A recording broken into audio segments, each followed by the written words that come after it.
छत्तीसगढ़ में आगामी जनगणना के प्रारूप में ओबीसी वर्ग के लिए अलग कॉलम न होने पर सर्व पिछड़ा वर्ग महासभा में आक्रोश देखा जा रहा है।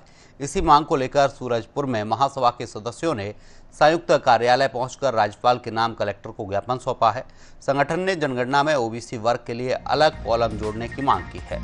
साथ ही चेतावनी दी है कि मांग पूरी न होने पर आंदोलन तेज किया जाएगा।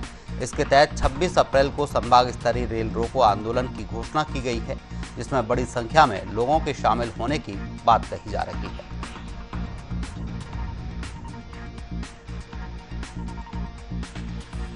गणना हो रहा है पूरे देश में 2027 का, उसमें पिछड़ा वर्ग का गणना नहीं होगा और उससे हम लोग सभी पिछड़ा वर्ग के लोग उद्वेलित हैं कि जो जनगणना में आदिवासी मतलब एसटी, एससी और जनरल का कॉलम है और उसमें ओबीसी का भी कॉलम होना चाहिए, जिससे पूरे देश में ओबीसी का भी जनगणना पृथक से हो।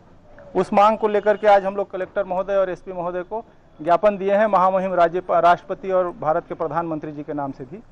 ये लोकसभा में सबको मालूम है कि घोषणा हुआ था जातिगत गणना का, पर अभी जो जनगणना होना है उसमें ये बात ओबीसी का नाम नहीं आ रहा है।